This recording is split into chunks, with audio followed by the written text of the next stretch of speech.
At Rolls-Royce, we believe in the positive, transforming potential of technology. Throughout our rich heritage, we've pursued more competitive power, developing ever cleaner, safer, groundbreaking technologies that shape the world we live in. We've created the world's most efficient large aero engine, powered nuclear submarines, and enabled land speed records.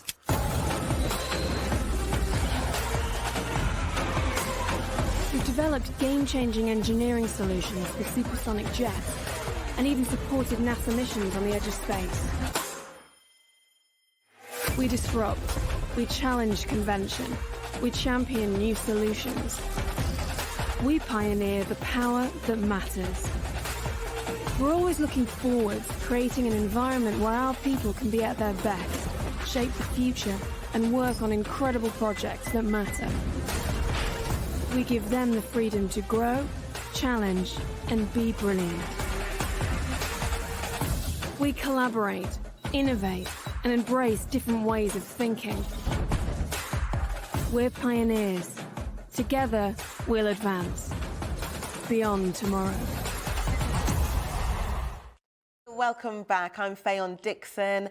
If you haven't been here, where have you been? This is where it's all going on.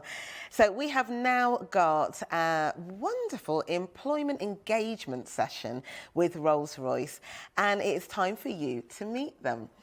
So, hello, come on in. Are you there? Oh, they're really not. I was going to say, I can't do this alone, don't leave me. Hello, wonderful people. Why don't you all introduce yourselves and then pass on to the other person so we can hear all about you. Hi, everyone. I'm Rupesh Mishra. I'm a life cycle engineer in Rolls-Royce, working in the Services Control Center. I'll hand you over to my colleague, Freya. Hi everybody, I'm Freya, I'm from Nottingham. I'm a non-destructive testing degree apprentice, so essentially I'm testing the engine without damaging it, and I'll hand over to my colleague Ellie. Hi everyone, my name is Ellie Long. I have a brilliant job here at Rolls-Royce. I lead our early careers attraction and recruitment across Europe and Asia, which simply means I get to engage with fantastic students like all of you listening to talk to you about why you should come and work for Rolls-Royce and all the great things that we're doing. So really excited to be here and answer some of your questions today. And I'm going to pass you over to Anasu. Hello, I'm Anasu Chiranga and I'm a project management degree apprentice. So I'm currently in my third year of a 4-year scheme and based in Derby. Fantastic. Great to see you all. Thank you for joining us here this afternoon. I just remember when I do the sort of Big Bang fairs and all the digital stuff, is seeing all the different amounts of job titles. There are so many. But I've never actually heard of a life cycle engineer. So let's go to Rupesh and find out exactly what it is that you do. Hi, Fayon. Yes, so my job is basically looking after the engine once it's in service with our operators and making sure they stay on wing for as long as possible, because it's we focus a lot on, or people hear a lot about, designing it, building it, testing it, putting it in service. But these engines, they stay in operation for 20 years. Some of these engines will probably fly for 30, 40 years, perhaps even. So you need people who can look after them from a service point of view. So it's kind of like making sure your car is running properly, and you've got engineers there to make sure if there's anything that goes wrong with it, you have people who can fix it for you. So that's kind of what my role is and what my department that I work in does. Basically, we look after the engine once it's in service and making sure it's safe and reliable, and it's efficient throughout its life cycle. Fantastic, thank you. Now we've got a lot of questions to ask, but there is a VT actually that I would love everybody to see. So we are going to go to a very quick video and let us all have a look at Mary Fitzpatrick, who'll be telling you all about it. Rolls-Royce's D&I strategy is very simple. We want to create a business where we can engage the very best talent, develop them and retain them. We do that by creating a really exciting, inclusive culture. For us, it's all about How do people feel when they come to work? Can they bring their real self? Can they be honest about who they truly are? Can they talk about what they did last weekend and feel comfortable that they're not going to be judged? That is so important. If you don't have that, then you'll walk out the door. So it is absolutely for all of us to be kind and considerate to others, and to understand that lots of people have different lifestyles and they're really important, valued lifestyles, and we must recognise that. D&I is really important to Rolls-Royce because, first and foremost, our investors demand it and the people that work for us demand it.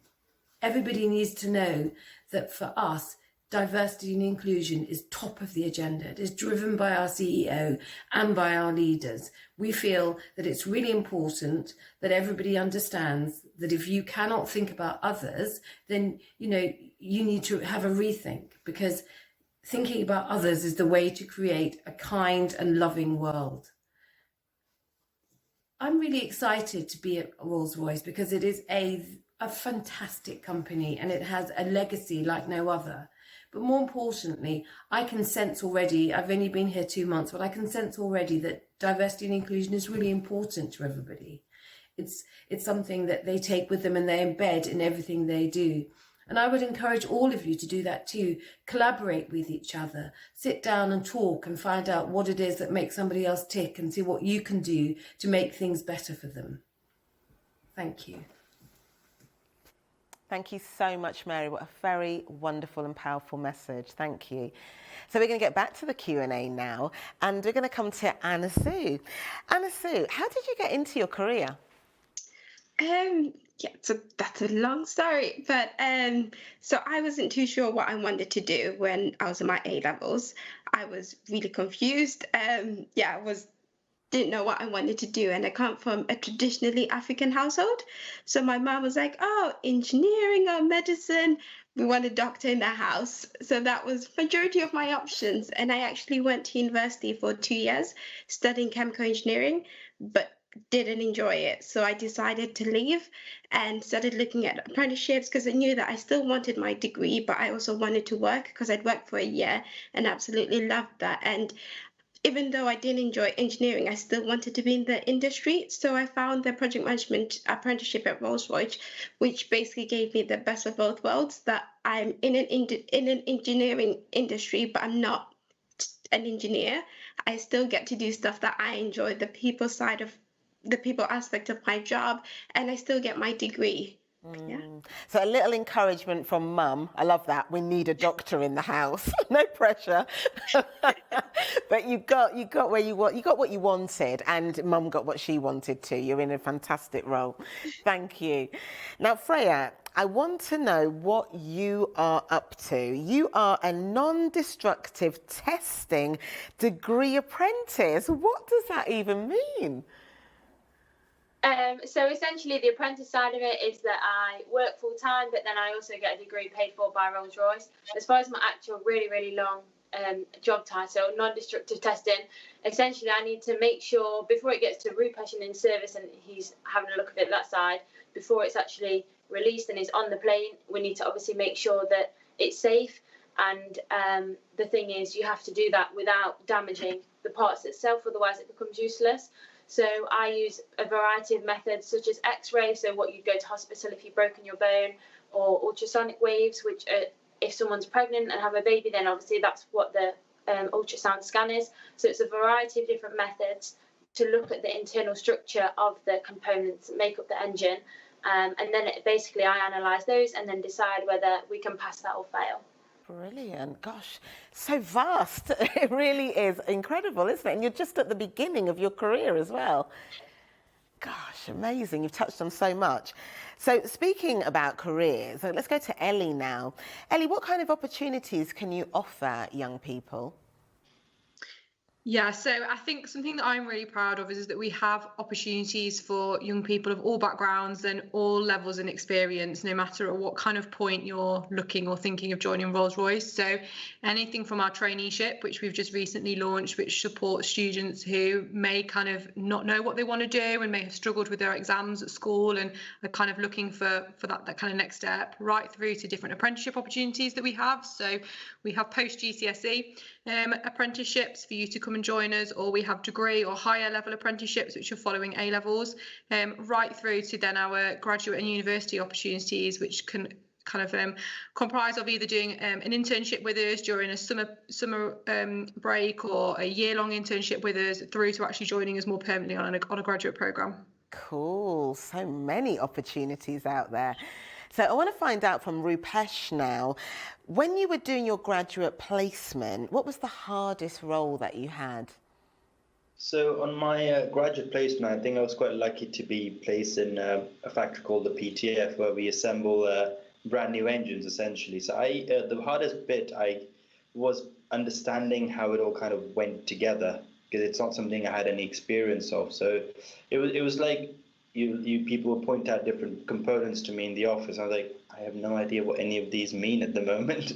But then they were like, oh, go down to the shop so you can actually see the component that you were talking about and how it fits together. So that was the main thing, is just getting the basics in, because once I understood that, the rest of the job became easy, and I actually quite enjoyed going down to the shop as well. So it was just understanding how everything fitted together, what everything meant, and what, more importantly, why they fitted together the way they did, because the way we put together stuff it's a reason why we put it together in that way, or why something's designed in that way. And when you start to understand that, it becomes quite fun, really, because you get, oh, I know why they put it together that way, or I know why certain component is designed in a certain way, and it's quite fun. It's kind of every new day was a learning day, because I learned something new, even if it was something small. You learn something new every day. It was quite fascinating, really, and that's why after my graduate placement, after my internship, I was like, I know where I want to work. I know aviation is the field I want to work in. More importantly, I know I want to work for Rolls-Royce once I graduate, because I enjoyed what Rolls-Royce did and what's on offer. And that was just, I learned so much in just that one role as an intern. So I was thinking, I learn a hell of a lot more when I graduate and start as a graduate engineer, and I'll be able to explore other areas of the company, of the business, sorry. It sounds brilliant. It just sounds like they really nurtured you in the way of, exploration and being curious and letting you physically get your hands on things, not just sitting, reading and reading and reading. You actually got to be very hands-on. So it puts more meat on the bones, really, doesn't it, of what you're learning? Yeah. Anazu, now, if there was a typical day as an apprentice, what would it look like? So I don't think there's ever a typical day. So like Freya said, we go to university one day a week. So Mondays is a full university day. So I think that's as typical as it gets, just going to uni for the whole day. But Tuesday to Friday, I would say are very different, especially in the project management field. I try to plan my day the night before. It never works out well. Open my laptop and there's always something new, something different, a new challenge, which is, I think, one of the reasons I absolutely love my job, because it's not repetitive. I'm not doing the same thing over and over again. But there are some foundations and some fundamentals that you do on an everyday basis. So, for example, as a project manager, you're going to be looking at plans. You're going to be talking to suppliers, your customers, whether that's internal or external, making sure that they're happy with the way the project is going, and ensuring that your stakeholders know fully what's going on with the project and that they're happy with it. But I would definitely say there isn't really a typical day, which is, one of the reasons I love it so much. There's a lot of juggling going on there, isn't it? A lot of plate spinning. Naturally, you quite like that anyway. Do you like to have, sort of fingers in pies? Yeah, definitely. Before I even joined the apprenticeship scheme, I love a good spreadsheet. I know what I'm doing 2 weeks in advance. If it's not in the calendar, it's not happening. So this was perfect for me, because I still get to be 100% myself at work, because I'm still planning. Yeah, I'm just not planning my life. I'm planning a different project. Sure. Me and my eldest stepdaughter's like you, loves a spreadsheet, even for the weekends. Are we going to the cinema? I'll just check the spreadsheet. Sound familiar? So, Ellie, let's have a look now at whether or not you could join Rolls-Royce straight after school. I mean, what kind of qualifications would you need to get into Rolls-Royce? Yeah, so it really depends on what opportunity it is you're looking to do. And there is no right or wrong answer, and it's kind of very much personal on what it is you want to achieve and what your aspirations are. But if you wanted to join us on what we call our practical apprenticeship, which is a level 3 apprenticeship programme, you'd need to have your GCSEs, and it can vary depending on what kind of level of GCSE or what type of subject you might need to study depending on the programme. But on the whole, it's kind of having your English and your maths and then potentially a science subject to come and join us on that programme. We then have our degree and higher level apprenticeships, and these are for students who have done their A-levels or they've been to college and done a BTEC or something like that. Again, the subjects that you need to have studied depend on the type of programme. So something like our procurement apprenticeship is very kind of flexible, and we take students from any kind of backgrounds onto that programme, whereas an engineering or kind of NDT or something like that, like Freya studying, you would need to have maybe done a math subject or a science subject again to be able to get on that. But all the information is on our careers pages, and you can kind of look in more detail around what you would need. What I would say is for each of the different programs, we also talk about the different sorts of types of skills. And so some lean much towards maybe people who are more analytical, or people who are more problem solving, or people who want to kind of do more hands-on work. And so really sort of think about that as well. Don't just think about the subjects that you've studied. Think about the way that you might like to work, or the things that you like to do. So if you're like Anusa, who likes planning and kind of organising things, actually they're your strengths. And so there'll be an apprenticeship that leans much more towards that versus something else that may look for someone who's more kind of creative, or someone who wants to get hands-on with a screwdriver and be on the shop floor. You hear all that? That sounds fantastic, doesn't it? Now, word on the street is that one of our wonderful speakers here fires frozen chickens into jet engines when testing. So I need to find out if this is true or not. Freya, is it true? Do you fire frozen chickens? Not me personally, no, but there is people within my team who do that. So they're destructive testers. So basically, at one of the final stages, they'll throw in frozen chickens into the engine until it fails to see what level of testing that we can sort of do. I do the bit where we don't ruin the engine, so it's actually good to use. So like I said, like with the x-rays, just like you would if you had a broken bone, so I can see the internal structure of each component. But yeah, my colleagues do throw frozen chickens in the engine, along with a variety of other things like sand and ice, because obviously everything, when the engine goes up and it's in the air, then there's a whole variety of things that can quite easily be vacuumed into the engine because it's so powerful. God, well, it's got to be tested, hasn't it, in some way? But not for you. That's not what you're non-destructive. Yeah, that's right. Mum, Dad, I didn't break anything today. Rupesh, can you tell me, what do you love about your job? Because it is the place that you spend more time at than anything else. So what's the love?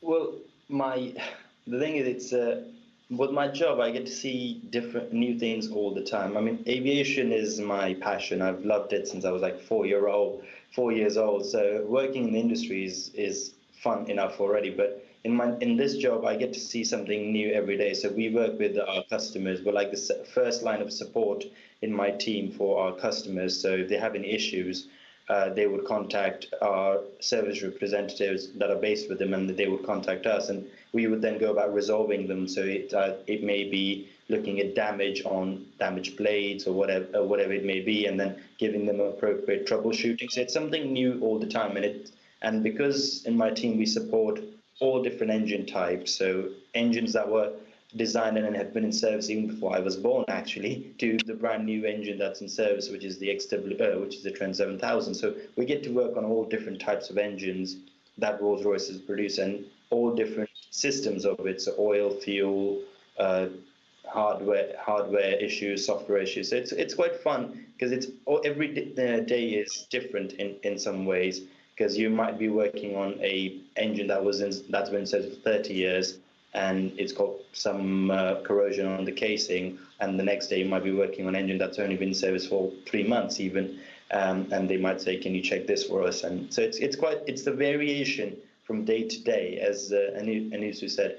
Every day is different. You can't plan in this job, which is the exciting bit, really, because it's like, and every day you're learning something new. that's a constant bit. That's what keeps me going and makes me come out of bed in the morning. It's like, oh, let's see what I'm going to learn today. It's like a school day, but I like it. It's just so great because I work in schools and I do say to young people, do what you love. If you have a passion for something now, it could be the thing that you do in the future. So don't worry about the money, don't worry about how you're going to get there. Just keep the passion. And, you know, now you're doing the job that you love. You love planes and that's what you get to do. So I know a lot of you are probably wondering, so when can I start my apprenticeship, please, at Rolls-Royce? So let us ask Ellie. You know, when should a student be able to get in and apply for an apprenticeship? Yeah, so the first thing I would say is it's never too soon to start thinking about these sorts of things and researching them, because what you don't want to do is have your heart set on something and then kind of think, oh, that's what I really want to do, and then realise you've maybe not quite studied the right subject in your A-levels, or you've not quite taken the right path. So if you're kind of interested by any of this, please kind of go and have a look at our careers pages and kind of watch some of the videos and read some of the resources on there and understand what it is you might need to be kind of thinking about to get to that point. But simply, our apprenticeship applications open around December time each year. It's a really simple application form for you to submit, and then you'd move through a couple of different stages in the process, which include things like kind of some online tests to learn a little bit more about your personality and your kind of preferences and your behaviours, and then the opportunity to come hopefully face to face into one of our offices to kind of have an interview and to meet some of our colleagues as part of an assessment centre. And then you usually start your apprenticeship the following September. So at the same point that students may be going off to university or going off to college, you'd then be coming off to do your apprenticeship. Wicked. So brush up on those skills of talking about yourself, because Rolls-Royce want to hear about you. Ah, the joys. It sounds like a great opportunity. It really, really does. Now, Anasu, what made you change from doing chemical engineering degree to project management degree apprenticeship? What was the change up for? So I felt like chemical engineering was great, very hard, but it was great. And when I went to university, it wasn't what I expected. And I'm very much hands-on. I learned by doing, and the university experience didn't necessarily work for me because it was a lot of time at uni reading a book and stuff like that, and that didn't work for me. So the apprenticeship was perfect in the sense that things that I learn about on a Monday, I'm doing tomorrow on the Tuesday or Wednesday, or vice versa. I learned something at work and I'm like, oh, so this is the theory behind it all. And although I swapped from engineering to project management, I've always loved engineering. So I think Rolls-Royce is so cool. We make engines for planes. Like, you can fly on holiday on one of the engines. It's amazing. But I don't think the technical route suited me. So I love that I'm still involved in the technical aspects, and some of my placements I've got to look at blades and understand the engineering behind that, but I didn't want to be an engineer myself. So the project management was great in that I still get involved, but I'm more doing things that suit me best and suit my personality. And this is why STEM is such a great career choice for you young people out there. Just, you know, don't worry if you're academic, don't worry if you're creative. There is something for you in the world of STEM, and definitely at Rolls-Royce. So, Freya, what kind of qualifications have you gained whilst doing your job? Have you gained any? Yeah, absolutely. So I am a qualified radiographer. So basically I now have the power to decide whether a component is suitable for an engine or not, or whether it needs to be fixed slightly or changed. So that's just one of the qualifications that I have gained, which is really good because I'm only 18 months into my apprenticeship. I'm already qualified to do something as important as that, really. But by the end of my apprenticeship, I will have gained a one-up from that in radiography. So I'll manage people who will do the role that I'm currently doing. And I'll also have gained a degree that's fully paid for by Rolls-Royce, so a bachelor's degree in non-destructive testing aerospace, with honours as well, so I can go on to do my master's or a PhD or an ND afterwards, as well as the other methods that I briefly spoke about, other testing methods for the engine. Then I'll also be qualified in those as well. Do you mind if I ask how old you are? I'm 20. With all that power, do you hear about the power? I got the power. This is you. My gosh. If you want it, it's there for you. You're just growing and growing in qualifications. just not even 21 yet. This is really fantastic. If I had my time again, oh, I'd go and work for Rolls-Royce. I'd be an engineer. Oh, man. So I've got a great question here. And, you know, lots of young people ask me this as well. You know, they all think you've got to be very science-based. You've got to be into maths. But there's a question here. I like art and creative stuff as well as maths. Could I work at Rolls-Royce? Ellie, make their dream come true. Do you know what? That is music to my ears, hearing that question come in, because actually one of the skills that is so important to us, and I think is something that so many young people need to think about how they can harness now, is creativity. Because for us to be able to achieve our ambitions of being kind of the largest technology provider and kind of creating the new engines and the electric engines and the things that we want to do, we need someone who's creative. We need people that can think about problems differently and people that can actually see something from a different angle or a different lens. So yes, you may need to know certain mathematical formulas or bits of physics or chemistry, depending on what bit of it is that Rolls-Royce you go into.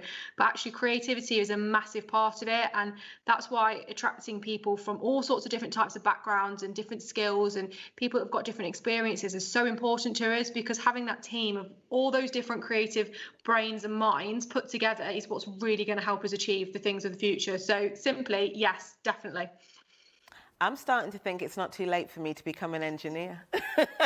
It's not. For you guys out there, come on, this is fantastic. That's really great news, really great news. Now, Rupesh, if you had to do it all again, go back to that point when you were like, I love aeroplanes. But if you had to do it all again, live your life, would you choose the same career? Yes, yeah. The only difference would be I would work hard to get into a apprenticeship. I have to admit, I'm a great believer in it, and any young people I talk to in various interactions, I always recommend, if there's a career you want and if there's apprenticeships available, go for that.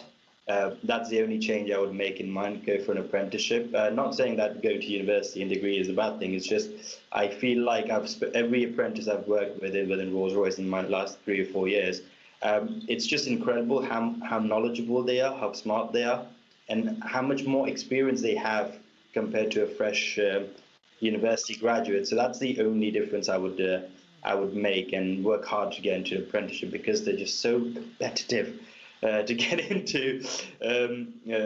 So yeah, that's as I said, I would still do the same career path. It's just I would take it slightly differently and work harder to get into an apprenticeship than I did. I wish I'd known better before, but hey, better late than never.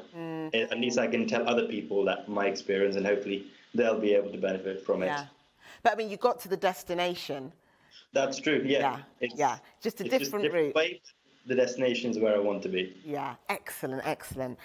So some questions are coming in. Thank you so much for your questions. These are amazing.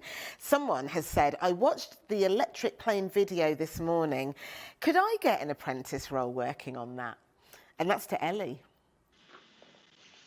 So simple answer, yes. So we have apprenticeships across all different bits of our business. We're massive. And as you probably know, electrification and working on the electric engine is definitely something that's going to become much more important and much more prominent as our business model changes. So simply, yes. You're in. You're in. Just put it out there. This is great news. You're going to get a little rap on your door later on today. Remember me? And Anasu, since your specialism is project management, do you get to move around on different projects? Yeah, so currently, my apprenticeship is a 4-year scheme. So every 6 months, I'm in a different part of the business. So currently, I'm in GPS, which is a people's role. So looking at HR and finance and stuff like that. But I've got the opportunity to work in turbines on the Trent 1000, Trent XWB. So it's always something different. And they set it out that the 4 years and all your placements are not the same. So you get loads of breadth and lots of depth in the different placements that you do, and they're all different, which is great. Yeah, again, that diversity of role, it just keeps you interested, keeps you on your toes, doesn't it? Freya, think about school and college, which wasn't that long ago for you, but what was it that you enjoyed the most? At sixth form, I think I I was very conflicted as to what I actually wanted to do. So initially I was like, I really, really want to be a vet. So I took all the subjects to be a vet. So I did maths and physics. I also did biology and chemistry. And then I got partway through and was like, I'm not really sure I want to do this anymore. And I had a look at apprenticeships and I found this opportunity available, but I wasn't at the point for applying. I was a year early. So I'm so pleased I found that. I like the variety in my subjects and at school and at sixth form. And I think that's definitely represented in what I do day to day. There's so much variety. I changed my subjects around to suit this apprenticeship. And other engineering apprenticeships, and then I was so fortunate to have obviously got the role. So I think my favourite thing at sixth form would have been the variety, for definite. Yeah, that sounds great, really good. Now, for Ellie, there's a lot of advice that you could give to young people when pursuing a career, but could you just give us the best piece, maybe, of advice? So I think my biggest tip to young people, and someone said this to me actually when I was kind of still at school, was to choose yourself a goal and to work as hard as possible for that goal. And that probably sounds like a really silly and very basic piece of advice, but actually I think sometimes you think, do you know what, maybe I can't do that because I don't come from a certain background, or maybe I've not got the right experience, or people like me don't do that. And I hear students say this sort of thing to me all the time in my role, and it's completely not the case. Anyone can actually go and do any job or any opportunity that they want to do. And so really set yourself that goal and work as hard as you possibly can throughout your kind of GCSEs and your A-levels or your BTEC at college, whatever it might be, and then onto that apprenticeship, or off you go to kind of university again. There's no kind of right route. Whatever those goals are for you, just keep working as hard as you can, because what you will feel is when you kind of get into your 20s, like I am, or kind of into your 30s and 40s, as you go through life, you'll look back and you'll feel so proud of yourself for setting yourself that goal and for working hard to get there. So yeah, it's what I kind of say to students. Don't let anything else kind of put you off. You can be the only one that knows what it is you want to do, and set that self for you, and then just go for it. Yeah, thank you. That is such valuable advice. Just if you want to go for it, go for it. The support will come. Just keep your eye on the prize. And Rupesh, thinking about anything that might have gone wrong or not work for you, are there any lessons that you've learned when, things don't go right?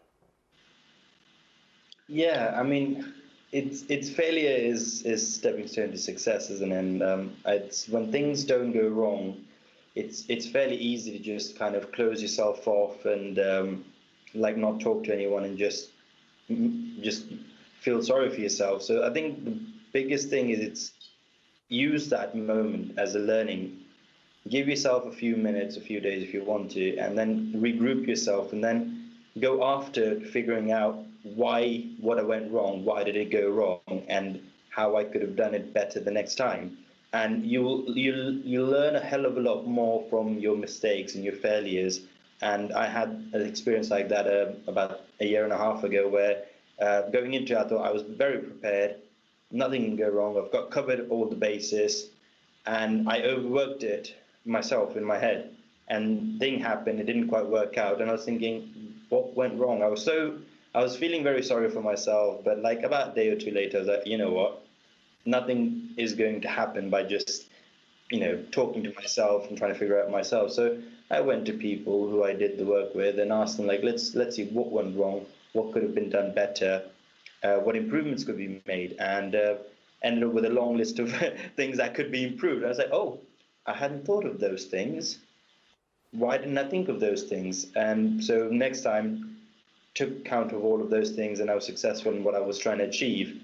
And I now know that if I was to go do something like that again, those are some of the things I need to look at and not ignore, or not kind of think about them again before I make sure when I go for it again, I'm not making the same mistakes again. Making mistakes is fun. It's great because you learn a lot more from it, but more importantly, you have to learn from it. If that's the right word. If you don't learn from it, then you make those mistakes again, and that's the bad thing. You need to learn from mistakes. One mistake is fine because you learn from it. Yeah, absolutely. Some of the greatest inventions and things that go on around us came from mistakes. So, make them and learn from them. That's really great advice. Thank you. Anna Sue, I've got two questions for you all in one. What inspired you to work at Rolls-Royce, and also, is it fun to work there?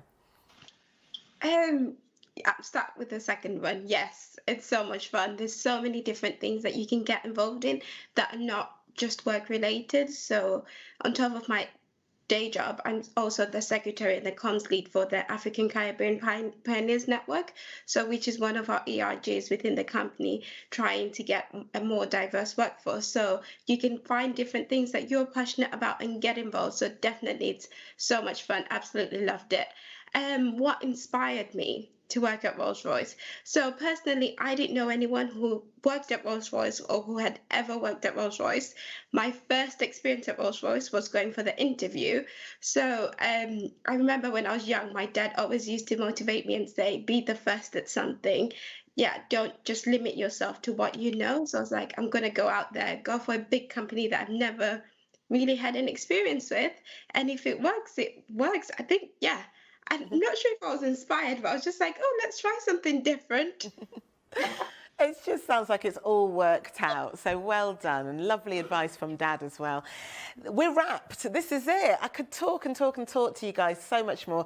And I really hope that you guys out there have enjoyed hearing from our sterling guests at Rolls-Royce.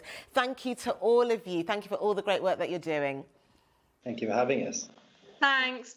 Thank you. Woo. So then, my last day as a presenter before I go off to be an engineer. I hope you were as inspired as I was. It's just been an absolutely fantastic session. So thank you so much for joining us here in this employer engagement session, and I wish you all the best with whatever steps you take into the future.